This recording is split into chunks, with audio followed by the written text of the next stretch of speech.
হে everyone, চলো একটা শীতকালের পার্টি মেকআপ লুক আজকে তোমাদের আমি করে দেখাই, যেটা তোমরা খুবই সহজে করতে পারবে এবং দেখতে খুবই ভালো লাগবে। তো চলো আর কথা না বলে শুরু করা যাক। প্রথমেই আমি ফেসটাকে খুব ভালোভাবে ক্লিন করে নিয়েছি, তারপর ইউজ করে নিলাম একটা টোনার। এবার আমি ইউজ করলাম পন্ডসের ময়শ্চারাইজার, যেটা কিনা ক্রিম বেস, আর এটা কিন্তু উইন্টারের জন্য খুব ভালো একটা ময়শ্চারাইজার। যেহেতু শীতকালে সবার স্কিনই প্রায় ড্রাই হয়ে যায়, সেই কারণে একটা ক্রিম বেস ময়শ্চারাইজারই কিন্তু শীতকালে আমাদের ইউজ করতে হবে ফেসের সাথে সাথে কিন্তু কানে এবং গলাতে আমাদের প্রত্যেকটা জিনিস ইউজ করতে হবে। এবার আমি ইউজ করে নিলাম একটা প্রাইমার। আমি ইউজ করি সুইস বিউটির পোর ব্লারিং প্রাইমার, যেহেতু আমার ফেসে একটু ওপেন পোরস আছে। তোমরা অবশ্যই তোমাদের স্কিন টাইপস অনুযায়ী প্রাইমারটাকে ইউজ করো।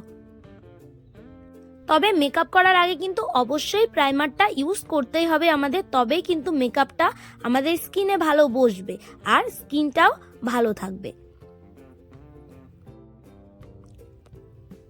এবার আমার ডার্ক সার্কেল এরিয়াগুলোকে একটু হাইড করার জন্য ইউজ করলাম অরেঞ্জ কারেক্টার।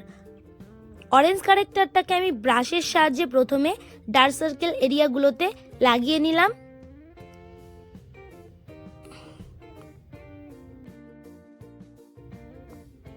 এবার আমি আঙুলের সাহায্যে অরেঞ্জ কারেক্টারটাকে ব্লেন্ড করে নিলাম। তোমরা চাইলে ব্রাশের সাহায্যেও ব্লেন্ড করতে পারো। আঙুলের সাহায্যেও কিন্তু খুব সুন্দরভাবে ব্লেন্ড হয়ে যায়। আর কারেক্টারটাকে কিন্তু খুব বেশি ব্লেন্ড করবে না, তবে কিন্তু কারেক্টারটা আমাদের ফেসে একদমই থাকবে না, পুরোই উঠে চলে আসবে। প্রত্যেকটা জিনিসকেই কিন্তু আমাদের ফেসে ড্যাব ড্যাব করেই ব্লেন্ড করতে হবে, একদমই ফেসে কোনো প্রোডাক্টই ঘষবো না। এবার আমাদের স্কিনের যে কালার, সেই কালার অনুযায়ী একটা কনসিলার অরেঞ্জ কারেক্টার যে জায়গাগুলোতে ইউজ করেছিলাম সেখানে ইউজ করতে হবে, অথবা আমাদের স্কিনের থেকে একটু ডার্ক কনসিলার নিয়েও ইউজ করা যাবে অরেঞ্জ কারেক্টারের ওপর। অরেঞ্জ কারেক্টারের ওপর যদি আমরা কনসিলার না ইউজ করে ডিরেক্ট ফাউন্ডেশন ইউজ করি, তবে কিন্তু ফাউন্ডেশনের পর আমাদের ফেসে একটু অরেঞ্জিশ ভাবটা আসতে পারে, আর কনসিলারটা ইউজ করলে সেই অরেঞ্জিশ ভাবটা আসবে না। আর কনসিলারটাকে কিন্তু ব্লেন্ড করব আমরা ব্লেন্ডারের সাহায্যে অথবা ব্রাশের সাহায্যেও ব্লেন্ড করা যাবে। খুব বেশি কিন্তু কনসিলারটাকে ব্লেন্ড করব না, তবে আমাদের স্কিন প্রিপারেশন যা করেছিলাম সেগুলো কিন্তু উঠে আসার সম্ভাবনা থাকবে। এবার আমি ইউজ করে নিলাম পিএসসির ফাউন্ডেশন। পিএসসির ফাউন্ডেশনটা কিন্তু তোমরা শীতকালে একদম নিশ্চিন্তায় ইউজ করে নিতে পারো, কারণ শীতকালে একটা লিকুইড ফাউন্ডেশনই আমাদের স্কিনে প্রয়োজন, আর এই ফাউন্ডেশনটা কিন্তু খুব ভালোভাবে আমরা শীতের সময় ইউজ করতে পারি। তোমরা যদি শীতকালে একটা ভালো ফাউন্ডেশন চাও, তবে অবশ্যই এই ফাউন্ডেশনটা তোমরা নিতে পারো। দেখো ফেসে কিন্তু আমি খুব সুন্দরভাবে ফাউন্ডেশনটাকে ব্লেন্ড করে নিয়েছি, আইলিডেও একটু ফাউন্ডেশনটাকে ব্লেন্ড করে নিলাম। এরপর আমি করে নিলাম হাইলাইট। ফেসটাকে যেই জায়গাগুলোতে আমার হাইলাইট করার, সেই জায়গাগুলোকে আমি একটু হাইলাইটিং কনসিলার দিয়ে হাইলাইট করে নিলাম। তোমরা তো জানোই ফোরহেড যদি বড় হয় তবে কিন্তু হাইলাইটিং কনসিলার ইউজ না করাই ভালো, তবে কিন্তু ফোরহেডটা দেখতে আরও বড় লাগবে। সেই কারণে আমি আমার ফোরহেডে হাইলাইটিং কনসিলার ইউজ করি না। একটা ড্যাম বিউটি ব্লেন্ডারের সাহায্যে আমি হাইলাইটিং কনসিলারটাকে খুব সুন্দরভাবে কিন্তু ফেসে ব্লেন্ড করে নিলাম। কখনোই কিন্তু মেকআপ করার সময় আমাদের ফেসে ব্লেন্ডারটাকে একদমই ঘষা যাবে না, ড্যাব ড্যাব করেই কিন্তু আমাদের ফেসটাকে ব্লেন্ড করতে হবে। দেখতেই পাচ্ছ আমার ফেসে কতটা সুন্দরভাবে হাইলাইটিং কনসিলারটা ব্লেন্ড হয়ে গেছে। এবার আমি সেম হাইলাইটিং কনসিলারটা আমার আইলিডে ইউজ করলাম, করে আমি ড্যাব ড্যাব করে ব্লেন্ডারের সাহায্যে ব্লেন্ড করে দিলাম। আই মেকআপ করার জন্য যেহেতু আমার আইলিডে কনসিলার ইউজ করতেই হতো, সেই কারণে আমি আগে থেকেই কনসিলার ইউজ করে নিলাম। এবার আমি একটা ফিক্সিং পাউডার নিয়ে নিলাম। ফিক্সিং পাউডার দিয়ে আমার পুরো ফেসটাকে আমি সেট করে দিলাম।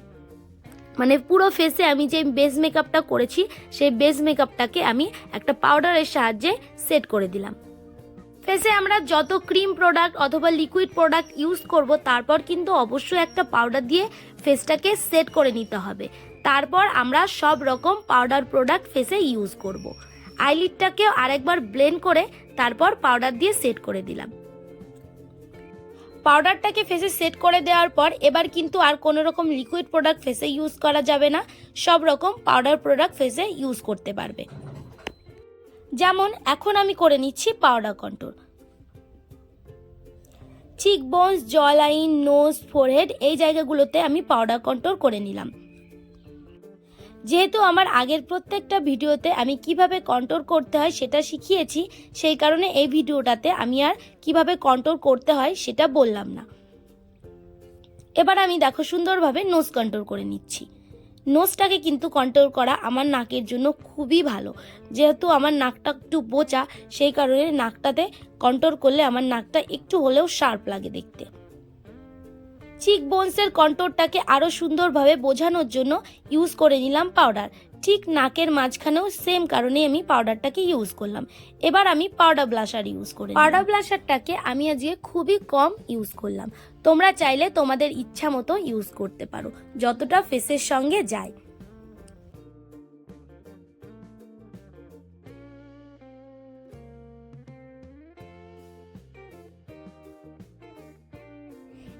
এবার একটা সেটিং স্প্রে দিয়ে পুরো মেকআপটাকে আমি সেট করে দিলাম। এই ফিক্সিং স্প্রে অথবা সেটিং স্প্রে কিন্তু পুরো মেকআপের পর ফেসে ইউজ করাটা খুবই জরুরি, এতে কিন্তু আমাদের মেকআপটা লং লাস্টিং হয়। আর দেখবে সেটিং স্প্রে ইউজ করার পর ফেসটার মেকআপটা কিন্তু দেখতে আরো বেশি সুন্দর লাগে। পিএসসির একটা আইব্রো ফিলার দিয়ে আমি কিন্তু আইব্রোটাকে সুন্দর করে ফিল করে নিলাম। আইব্রো ফিল করার টিউটোরিয়াল কিন্তু আমার চ্যানেলে আগে থেকেই দেওয়া আছে, তোমরা চাইলে দেখে নিতে পারো। আইব্রোটাকে ফিল করার জন্য অবশ্যই কিন্তু একটা ব্রাউন কালার আইব্রো ফিলার তোমরা ইউজ করো, black colour eyebrow filler use না করে।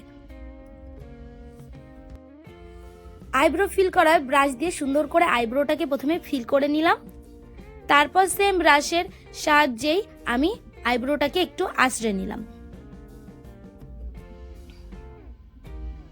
এবার তোমরাই দেখতে পারবে দুটো আইব্রাউজের মধ্যে কতটা তফাৎ, যেটাকে আমি ফিল করেছি আর যেটাকে ফিল করিনি, দুটোর মধ্যে কতটা তফাৎ তোমরাই। এবার আমি আই ম্যাজিকের আই শ্যাডো প্যালেট থেকে কালার নিয়ে আমার আই মেকআপটাকে কমপ্লিট করে নিলাম।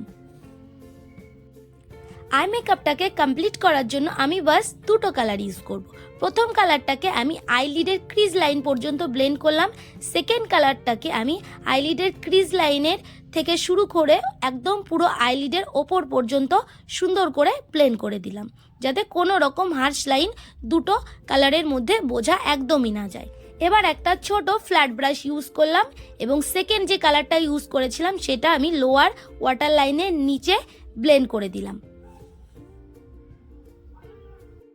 খুবই ভালো করে আমি কালারটাকে ব্লেন্ড করে দিলাম। এবার আমি একটা শিমার ইউজ করলাম, শিমারটাকে আমি আঙুলের সাহায্যে আইলিডের একদম মিডিলে লাগিয়ে নিলাম। শিমারটাকে এবার আমি দু সাইড থেকে হালকাভাবে একটু ব্লেন্ড করে দিলাম, যাতে কোনো রকম লাইন। মাস্কারা লাগানোর জন্য মেবিলিনের একটা মাস্কারা আমি ইউজ করলাম, যেটাকে আমি উপরের আইল্যাশে তো লাগাবোই, তার সঙ্গে সঙ্গে নিচের আইল্যাশেও সুন্দরভাবে লাগিয়ে নেব।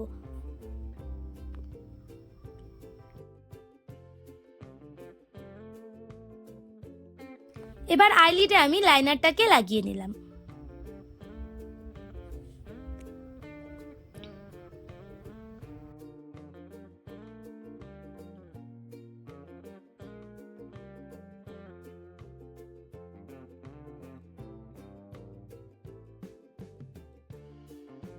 লিপস্টিক পরার জন্য আমি ইউজ করলাম ডিলেন্সির লিপস্টিক প্যালেট। প্রথমে একটা ডার্ক কালার নিয়ে আমি লিপটাকে ড্র করে নিলাম। লিপসটাকে যদি আমরা ড্র করে তারপর লিপস্টিক পরি তবে কিন্তু লিপসটা দেখতে আরো বেশি সুন্দর লাগে। তো লিপস্টিক কিভাবে পরতে হয় এবং ড্র করতে হয় সেটা কিন্তু তোমরা ভালোভাবে দেখে নাও। এবার খুবই একটা হালকা কালার নিয়ে আমি পুরো লিপসে পরে নিলাম।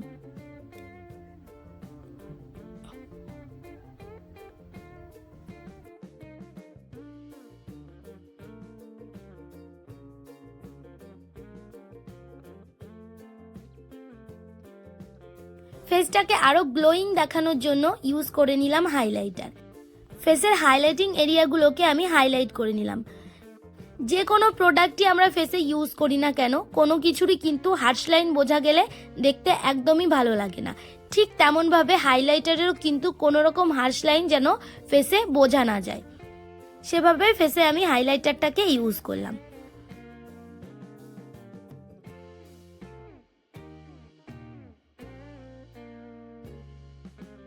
ব্রোবোনস এবং ইনার কর্নারেও আমি হাইলাইটারটাকে সুন্দর করে লাগিয়ে নিলাম।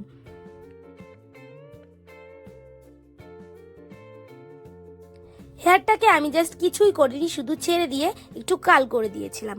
তো এটাই হলো আমার পুরো মেকআপ লুকটা। তো তোমরাই বলো তোমাদের কেমন লাগলো এই লুকটা। যদি ভালো লেগে থাকে অবশ্যই কিন্তু তোমাদের স্পেশাল দিনেও